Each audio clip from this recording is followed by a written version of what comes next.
Hey guys, how are you doing? All right, today we're going to talk about the cover and two-page article project. Please look everything over. Also, please look over everything I've put in our folder. I've put principles of design, the hierarchy principle, it's the most important for this project, and then I put lots of other examples of artwork that you might want to consider. Okay, so I want you guys to create an article about a dream getaway, all right? But first, let's open up our document.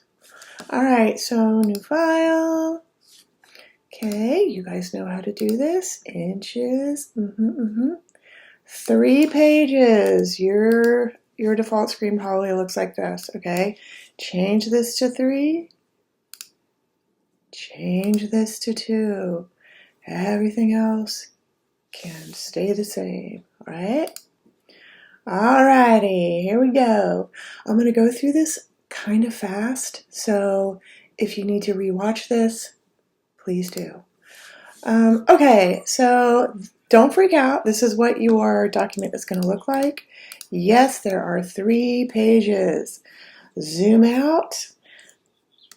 You got this, okay? So once again, here's your document. I just hit on the zoom tool. Gonna hit down my option key and zoom out. So now you can see I have 3 pages. Yes. So this is called a parent page, the first page of a multi-page document.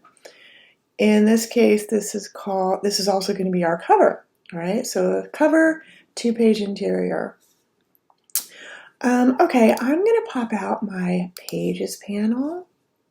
My Pages panel looks like it's already stuck to some things, so I'm going to make those go away for a second. All right, so here's my Pages panel. This is going to tell me what page I am currently working on, okay? If I select anything on this page, yep, my little halo turns to blue. See? Yeah, cool. All right, so I'm going to stay up here in the cover section. All right, so with all these examples, this is the hierarchy principle. Please look over this information, okay? This is the principle of design. These are the principles of design I want you guys to be aware of. Review these. These are going to help you out when you design your project and future assignments.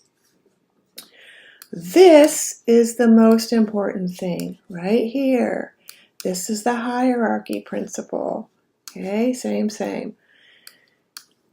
You will read this first. And then you will read this. And then you will read this one. And then maybe that one. Okay, and then the body of text. This is what's going to catch the eye of your viewer or reader, right? This one next, if they're already interested, they'll read this one next. So this is our headline. This is our deck, body of text. We'll talk about all that in a little bit. All right, so going back, I have all my information right here. Awesome. Okay, so on the cover, we want, and I like to have a big giant image spanning edge to edge, okay?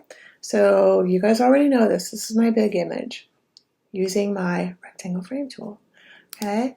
I want to put my masthead because I'm looking over here. Yep, there's my masthead. I'm going to cap that masthead. Yeah. Going to have an issue and date box. I'm going to have my magazine deck right here, same as in my article. I mean, deck is the same thing, it's the same term. And then right here is my lead article, and then 2 secondary supporting cover lines. Okay, kind of like that. And this is all going to change once I start designing, right? Okay, so this is my deck. This is my issue and date. This is my lead. You see how I'm doing. Sup. Sup. These are my supporting, okay? So I have this kind of mapped out, all right? I'm going to go back and look at some of my examples that I like, and I want you guys to do your own research, okay? So do your own research on your favorite magazines. Like one of my favorite magazines used to be Interview, and I believe the Interview masthead was slanted, and I love that. And please, you guys, don't worry about putting a barcode or anything specialized on your cover, okay? I want you to worry about the design and the design of the interior. That's what you're going to be graded on. All right, I am going to bring in my example of layout. So I'm going to place it, and where be it? There it goes. All right, yep, shrink that way down. I'm going to put that right there because I like this one. This is the one that I'm going to base my interior on just a little bit. I'm not going to copy it, but I'm going to base my art on that. All right, so I see that there is a gigantic photo right here. And then, okay, because I have required you guys to include 4 images in the interior, the body of the text, I need to have, mine's going to be a little bit different from that, okay? So here are my rectangle frame tools, all right? So I want these to be all the same, and those aren't really the same. So I'm going to just copy and paste this top one, all right? So copy, paste,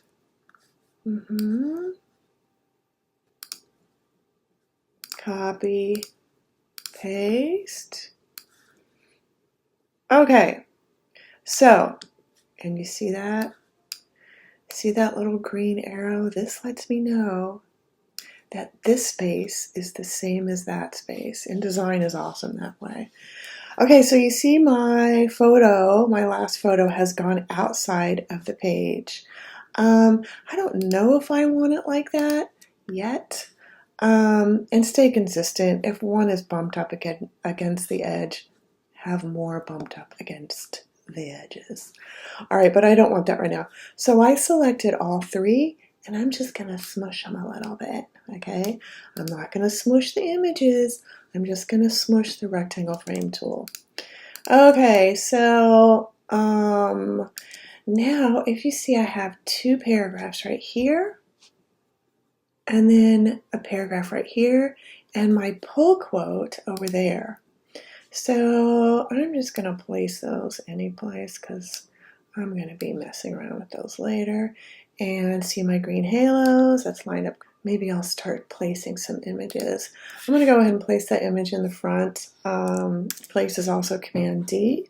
Excuse me. All right, so, okay, so remember about your image grabber donut. I'm just going to scoot that down a little bit because I see my masthead might look really pretty on all that blue sky. Okay, and I'm probably going to make this text white down here because as you can see, I can't really read that black text. What's most important in designing with words is to make everything legible, okay? Especially the body of the text. Read that again in your folder. I want the body of text easily legible. That means a simple serif or sans serif, all right?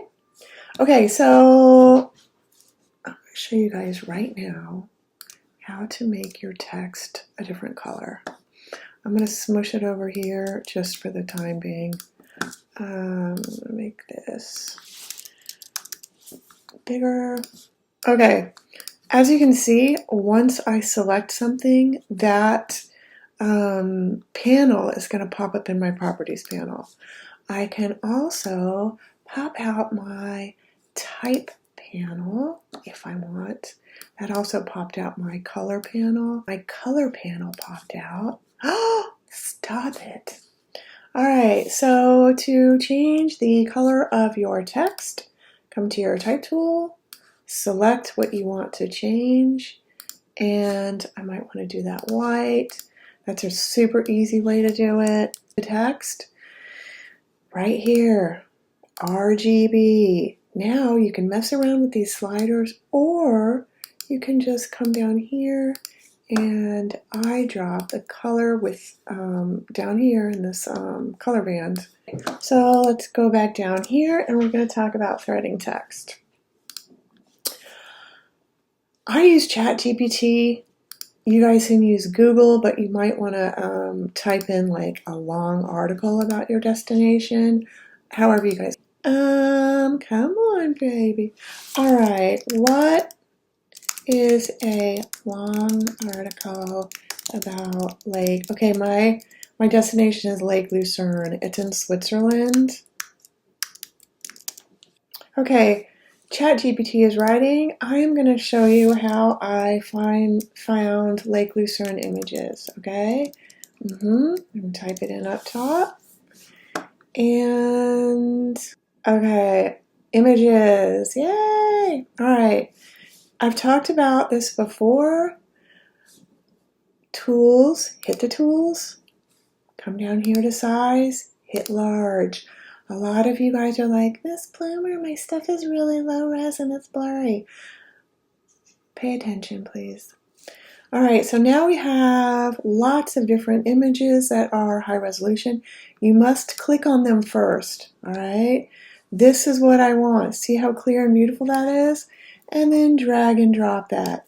Yay! All right, so I'm going to jump back here to my InDesign and, wait, hold on, I need my ChatGPT. Okay, so here is my article. It's long enough that it's going to fill all my text boxes. I'm just going to copy this. I'm going to copy it. That's my dog. And I'm going to begin pasting it in my first text box, okay? Paste.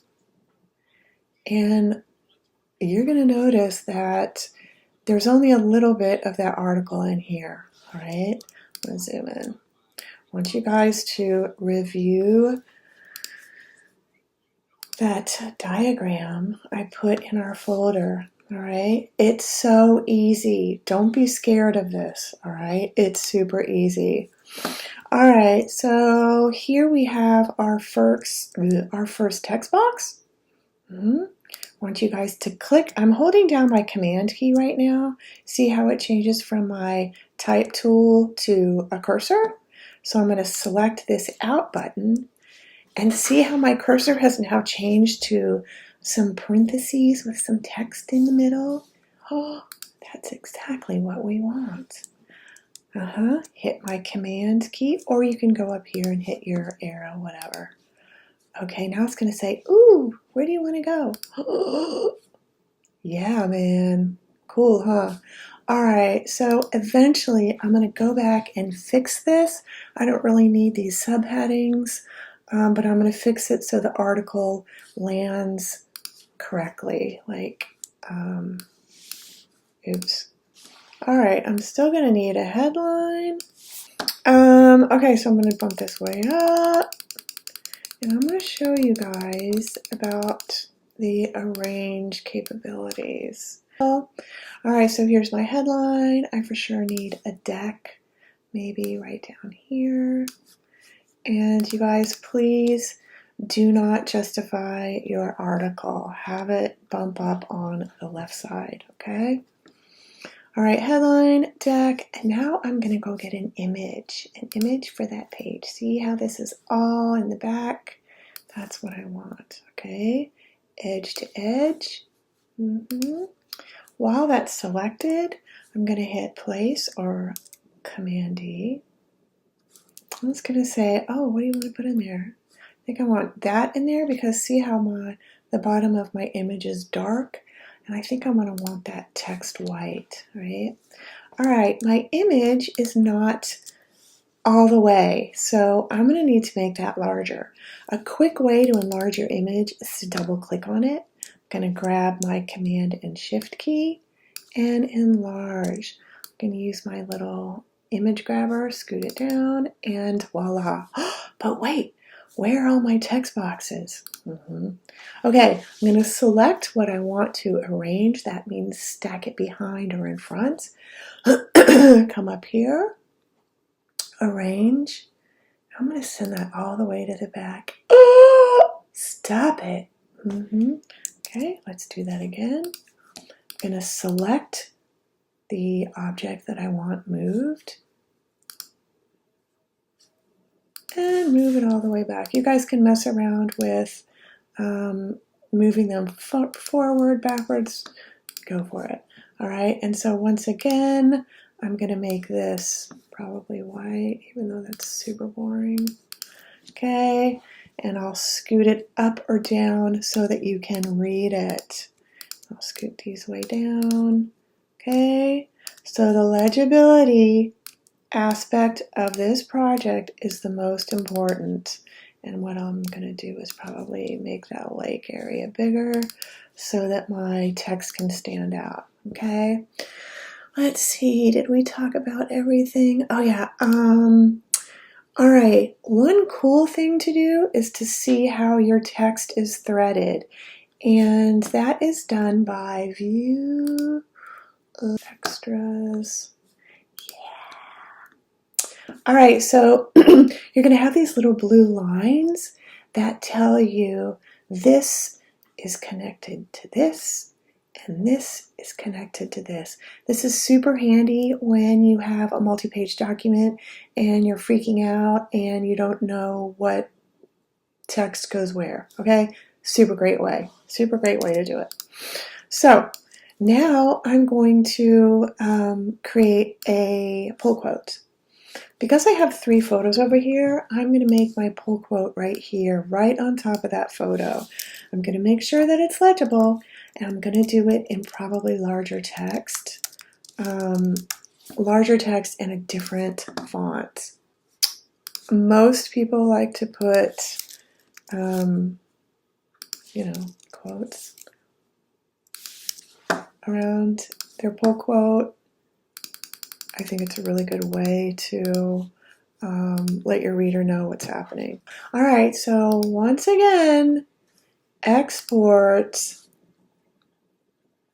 as an Adobe PDF print. Put your name here, not my name, okay? Your name, and then hit save, okay? Just being hard on you because I love you. All right, you guys, talk to you soon and email me with any questions.